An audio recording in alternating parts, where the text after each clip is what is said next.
I'd like to sincerely thank each and every one of you that supported me in the last primary and has supported me in my first term down at the state legislature. It's been a real honor to serve you, and I hope I can continue in the upcoming year. But I just want to talk to you about something else here for a minute or two. A house divided cannot stand.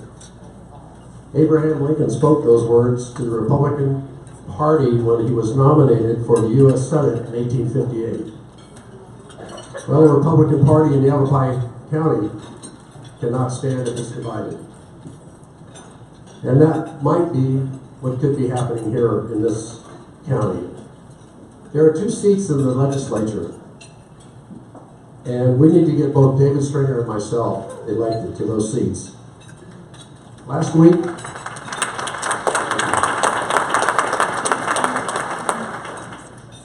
David and I attended a clean elections debate where the Democratic nominee, Pete Pearson, bragged about his Republican support. Think about that. The Democrat nominee bragged about his Republican support. What a disgrace. That cannot stand. And as conservatives, we should all try to prevent this from happening here in Yavapai County. We as a party must come together. The primary was full of rancor, unlike anything we've ever seen in the past here in Yavapai County. But it is time to put all that past aside and work to support our conservative principles and send 2 conservatives down to the Capitol. Make no bones about it. Pete Pearson is a liberal. He heads the Good Governance Organization, an extremely liberal group here in Prescott. And if he's elected, he will negate anything that David and I do down at the Capitol. And given the progressive agenda in this country of open borders and increased taxes to support their social engineering, we cannot afford to have even one more liberal sit down to the State House. You know this to be true.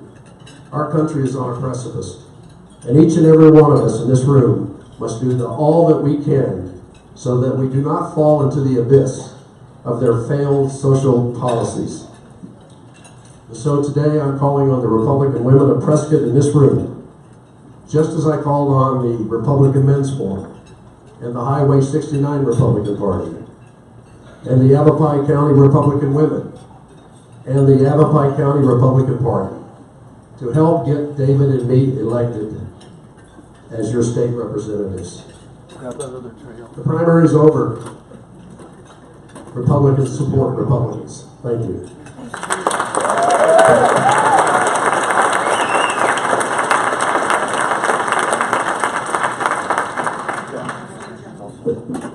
Thank you very much. As you know, I am David Stringer, and as I look around this room, I do see many friendly faces. I know many of you did support me, and I'm grateful for that. But it's no secret, as Noel said, that we had a very tough primary. It was a hard-fought primary.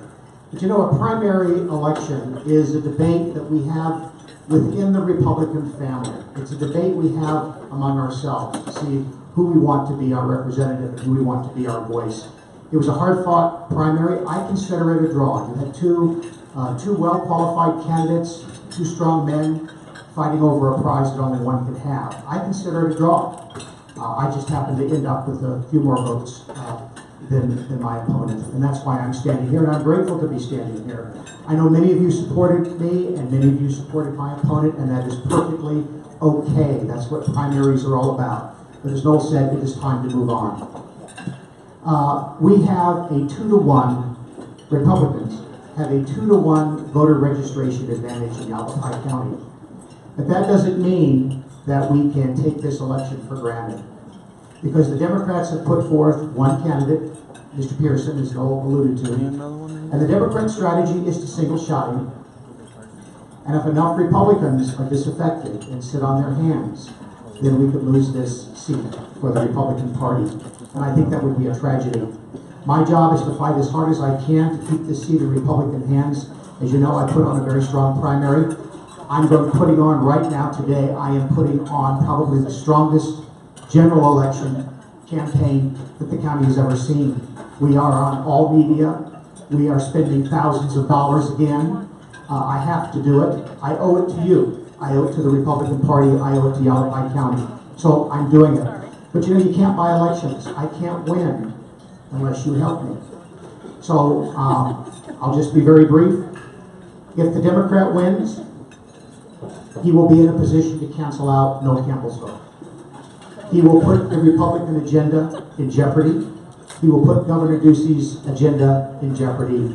We can't let that happen. I want you to know I will do everything in my power to win this election and keep this seat in Republican hands. But I need your help. Please help me keep LD1 in Republican hands. Thank you.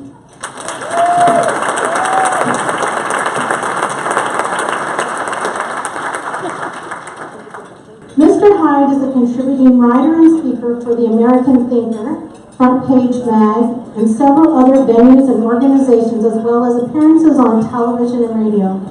He is also the president of the Southern California Republican Women's and Men's Club.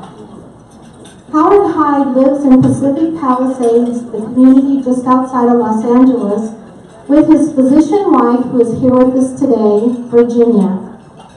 And you'll be glad to know that they have 3 cats.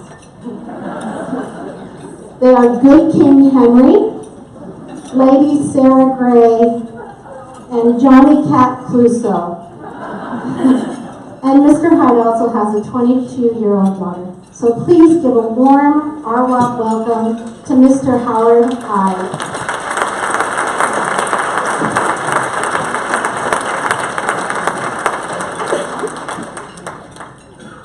Thank you so much, Linda. Can you hear me okay? How's everyone doing? Terrible, I know. The inmates are running the asylum, the barbarians are at the gates, and there are no gates. Now, there's just one thing I want to clear up first, right off the top, just in case that there was any confusion about it. I am not running for president of the United States, just in case anybody. By the way, show of hands, how many of you are transplants from California here today? Oh God, here we go.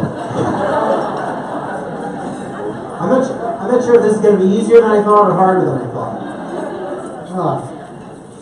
Well, yeah, we have quite a challenge, don't we? I mean, I don't have to tell you folks in California what a challenge we have. We conservatives and Republicans are frequently bewildered by our inability to win elections or even to move the needles of public opinion. How can we be having such difficulty getting our message across? After all, we have better arguments. We have logic and facts on our side. Excessive taxation and heavy-handed regulation have left economic growth and employment, particularly for young people and recent college graduates, stagnated to their most anemic conditions in generations. Obama's apology tour and premature withdrawal from Iraq has given the opening to ISIS and left our international prestige and our weakened and our friends vulnerable around the world. Democrat Party control of our inner cities for the last 50 to 100 years has left those cities' residents in the most wretched conditions imaginable. The Democrat welfare state and Obama have been worse for Black Americans even than the Ku Klux Klan. And the prospect of a Hillary presidency portends more of the same misery for all, just on steroids, including the end of the Constitution as we have known it, in particular the Second Amendment. Why can't people see this? Why are we so ineffective in getting our message out? Many answers are proposed to this question. We are disorganized. We're inept at social media. We are weak in our outreach to young people and minority communities. Besides that, we over-intellectualize issues and policies while the Democrats speak directly to the heart, to the emotions, through right-brain media like videos and songs and Hollywood movies.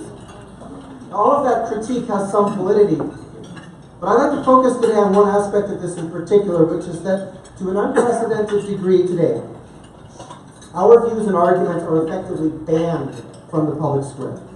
We cannot get our message out because we are forbidden from doing so. Yes, we had a dynamic, extended primary season with 17 candidates expounding their diverse and frequently contradictory views. We have a plurality of conservative talk show hosts and venues like Fox News and Newsmax and Sean Hannity, Rush Limbaugh, Mark Levin, etc. But just because Jeb Bush and Ted Cruz and Donald Trump can tell us what they think doesn't mean that you and I can say those same things in public. At least not without negative, survival-threatening consequences. I'm going to elaborate on that, explain what I mean in a little bit more detail in a moment. But first I want to point out, on your tables there are 3 stacks of handouts, which I'd like you to get a hold of. First there's this flyer here. This is the front and back cover of my book, Escape from Berkeley. An ex-liberal progressive socialist embraces America and doesn't apologize.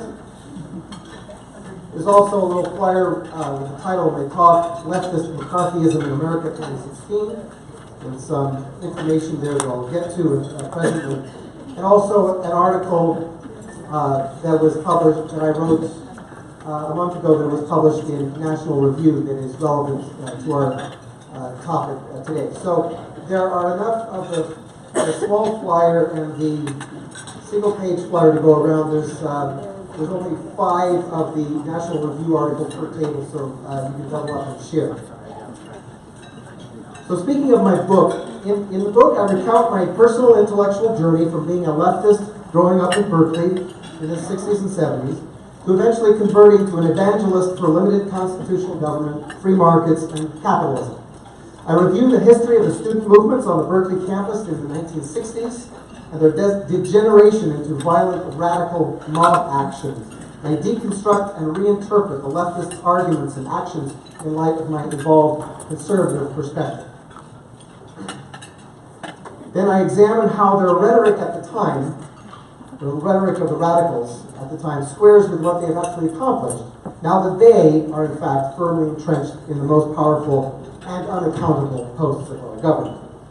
In my book, I present summaries of the works of the great economists who convinced me to transform my worldview. And then the book collects my commentaries and analyses of contemporary issues from Obamacare to employment, climate change, immigration, foreign policy, etc., which have been published in the past few years on AmericanThinker.com, FrontPageMag.com, and other venues.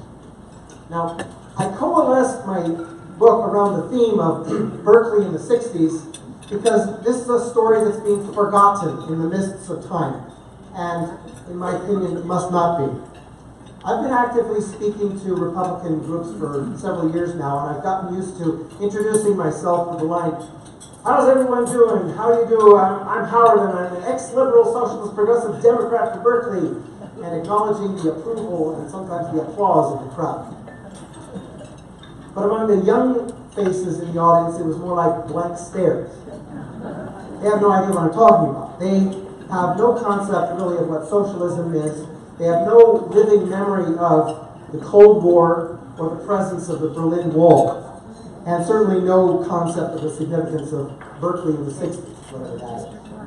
But the story of Berkeley in the 60s, which you're alternately seeing on your screen behind me here, is vitally important to be known and passed down to the next generation. It is the canary in the coal mine. It's the foreshadowing of America's fundamental transformation into post-constitutional socialism. A sleepy little conservative university town gets taken over by a radical fringe and becomes a battleground for social revolution. A once great Democratic Party, whose icons like John F. Kennedy were once staunchly anti-communist and articulate advocates for tax rate reductions, gets taken over by radical Marxist leftists. And a once great country gets infected through all of its institutions of society and all the levels of government by those elements that are most committed to what they call progress, which in fact means progress beyond the Constitution and its safeguards against tyranny, progress beyond America's distinctive Judeo-Christian heritage. That is the story of America in the last 50 years. The malaise that we are suffering today, the stagnant economy, the dearth of employment, the demoralization of entrepreneurship and business, even creativity itself, was kick-started in Berkeley and places like it 50 years ago. But perhaps the most important thing you need to understand about my book is that writing it got me fired. I lost my job over this. And not from some liberal left news media organization or from some Hollywood studio or even from a university where we know that discrimination against conservatives is rampant. I lost my career job in a cubicle in the information technology department of a Fortune 500 corporation.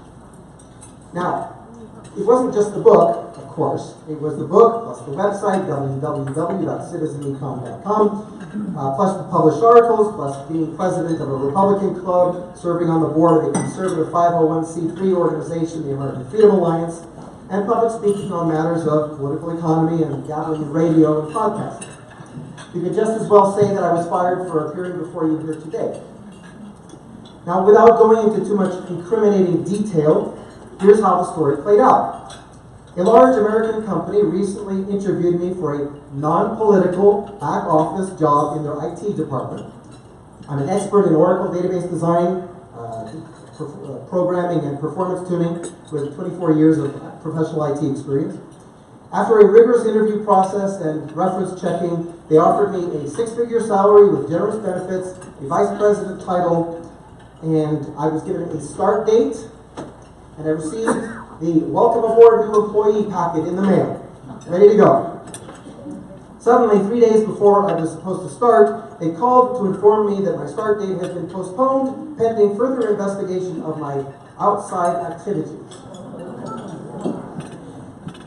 It's not that hard. Google Howard Hyde, a whole bunch of dirt flies in.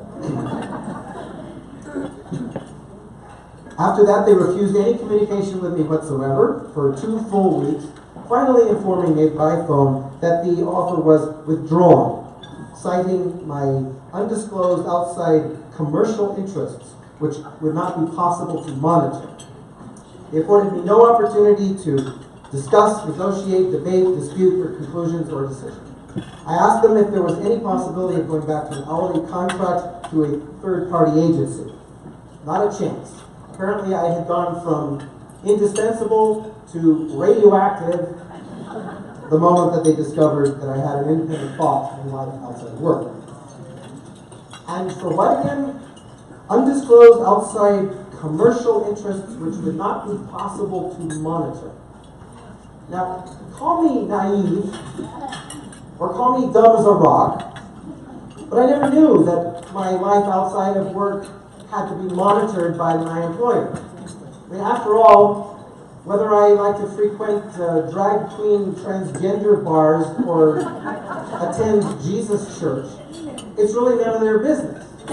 Besides, we have a long and great tradition of citizen participation in the civic process in this country today, in our country, and it's inconceivable to me that a corporation with over 100,000 employees doesn't have thousands of associates actively engaged across the political spectrum. In other words, even if one could put the best possible spin on this and say that I wasn't targeted for the conservative nature of what I expressed in public, but that political activism of any partisan nature is out of bounds for employees of a corporation, that the policy applies equally to Democrats as to Republicans, Libertarians, Socialists, Greens, Reds, whatever, this is a deeply disturbing prospect for a once free country. If there are any John F. Kennedy Democrats still remaining in that party, they should be no less alarmed than Republicans about the suppression of citizen participation in the public square. We have indeed come a long way from the free speech movement of Berkeley in the 60s. You look once again at that iconic photograph on the cover of my book. Where is the Berkeley free speech movement today? Did it fail? Or are we here paradoxically because they succeeded? Now, have a look at your other handout. At this time, the one with the title, Leftist McCarthyism in America. You'll see here a list of people and organizations with which I have some association, some remote association, some intimate association, one ex-wife, who are doing the research and advocacy with which the universities have either neglected or outlawed, classified as hate speech, Islamophobia, or otherwise beyond the pale. All of these not traditionally credentialed intellectuals are as worthy of tenure at a major university as any of the professors in the progressive academic army that the left showers its salaries and benefits upon. Yet many of them are banned from speaking on various college campuses. Robert Spencer is barred from traveling to the United Kingdom.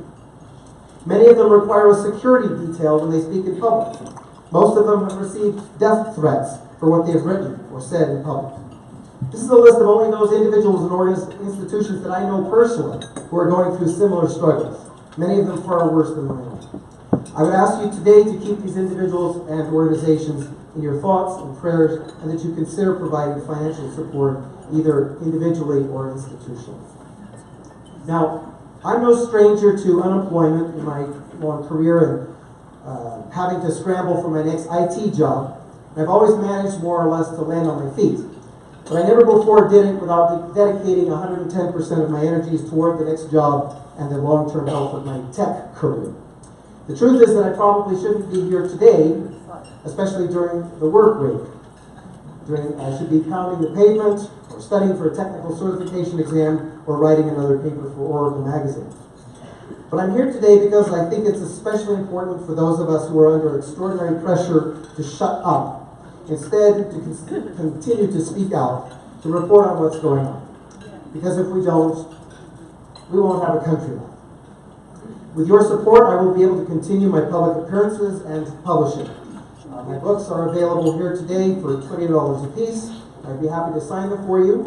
For a $100 donation, you will receive a uniquely serial numbered bronze edition signed copy. I'm very grateful to the individuals who have recognized the value of my work and have joined the Silver Circle with over $1,000 in donations apiece. If you are capable and find my work worthy, I invite you today to join this exceptional group of people.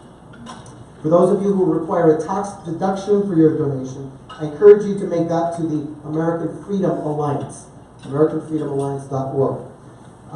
Any money that you donate to that organization will not go to me, but that is the institution through which I and my colleagues are working for the purpose of actualizing the most valuable assets which we have in the conservative movement, which again are all of the not traditionally credentialed intellectuals who are doing this scholarship that the left has either neglected or outlawed at great personal cost and risk. 2 months ago, the American Freedom Alliance hosted the conference Islam and Western Civilization, Can They Coexist?, featuring a world-class stable of speakers and keynoted by Ambassador John Bolton. Again, you can check it out at AmericanFreedomAlliance.org. What you need to realize about this, again, is that what the AFA does is illegal in Europe, where there is no First Amendment. It could get all of us on the program criminally prosecuted, and that the American left would like nothing less than to accomplish the same suppression right here. This is where we are today. To an unprecedented degree, the left no longer debates the right honestly on the merits of logic, facts, and rhetoric. Instead, it maneuvers to shut conservatives up and then shut them down. The left's political adversaries are not to be debated, they are to be deprived of their livelihood. I highly recommend Kimberly Strassel of the Wall Street Journal's book, The Intimidation Game, How the Left is Silencing Free Speech. National Review published my review of this book last month, and you have a hard copy there. And if you didn't get a copy because there's not enough to go around, there are more available over here. For the truly courageous among you, there's a longer, extended version of this review on my website at citizenecon.com. In any case, whomever you decide to support, whatever you do not bequeath your estate to the University of California.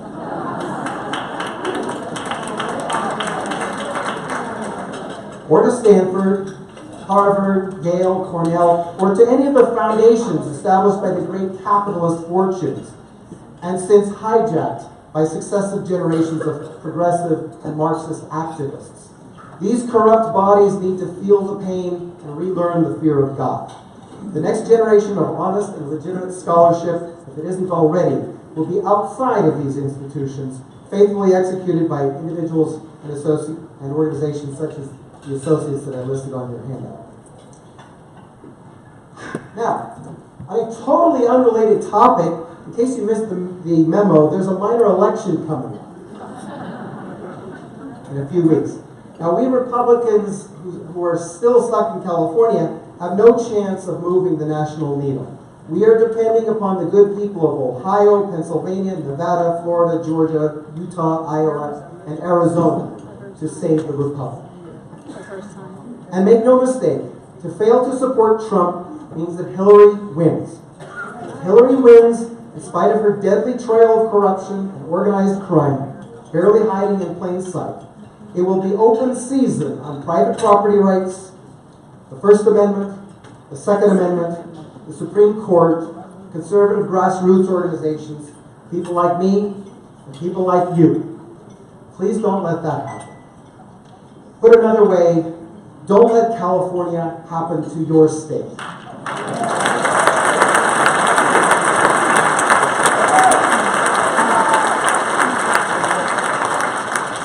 California is the progressives' utopian model for all of America.